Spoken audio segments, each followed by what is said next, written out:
بسم اللہ الرحمن الرحیم۔ السلام علیکم میرے عزیز ساتھی، امید ہے آپ سب خیریت سے ہوں گے۔ میں اسلامی تعلیمات کی ایک نئی ایپیسوڈ کے ساتھ آپ کی خدمت میں حاضر ہوں۔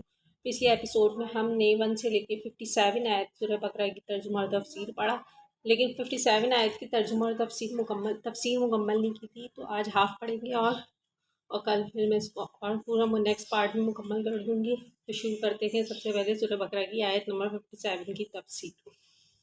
صحرائے سینا میں بنی اسرائیل کے پاس کھانے کو کچھ نہیں تھا، تو ان کے لیے من و سلوہ نازل کیے گئے۔ جب صحرا میں بنی اسرائیل کے لوگوں کے پاس کھانے کو کچھ نہیں تھا تو ان کے لیے من و سلوہ نازل کیے گئے۔ من رات کے وقت شبنم کی قطروں کی مانند اترتا تھا۔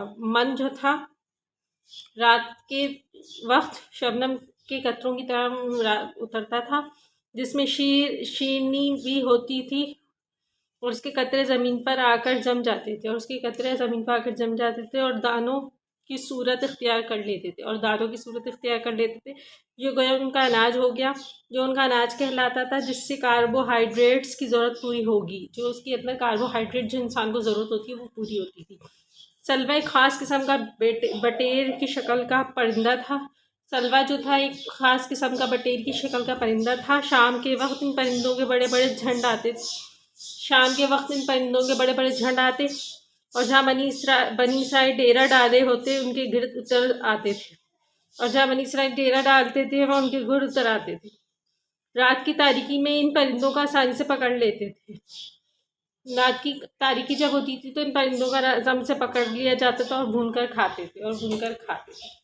یہ تھی سورہ بقرہ کی آیت نمبر 57 کی ہاف تفسیر۔ نیکسٹ پارٹ میں اسے مکمل کروں گی۔ آج جو میں حدیث آپ سے شیئر کرنے والی ہوں وہ وضو کے حوالے سے ہے۔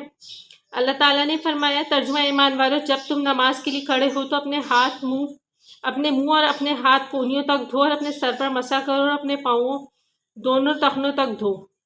نبی پاک صلی اللہ علیہ وسلم نے فرمایا، وضو میں ایک بار اعضاء کو دھونا فرض ہے، اور آپ صلی اللہ علیہ وسلم نے 2 بار بھی وضو کے اعضاء کو دھویا ہے، اور 3 بار بھی، لیکن 3 بار سے زیادہ نہیں دھویا، کیونکہ 3 بار سے زیادہ دھونا بہت ہی برا ہے۔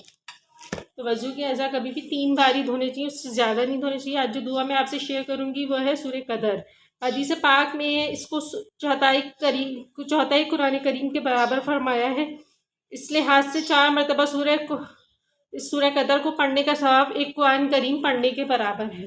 یہ جو سورت ہے، اِنَّا أَنزَلْنَاهُ فِي لَيْلَةِ الْقَدْرِ وَمَا أَدْرَاكَ مَا لَيْلَةُ الْقَدْرِ لَيْلَةُ الْقَدْرِ خَيْرٌ مِّنْ أَلْفِ شَهْرٍ تَنَزَّلُ الْمَلَائِكَةُ وَالرُّوحُ فِيهَا بِإِذْنِ رَبِّهِم مِّن كُلِّ أَمْرٍ سلام هِيَ حَتَّىٰ مَطْلَعِ الْفَجْرِ۔ یہ جو شخص 4 دفعہ پڑھے گا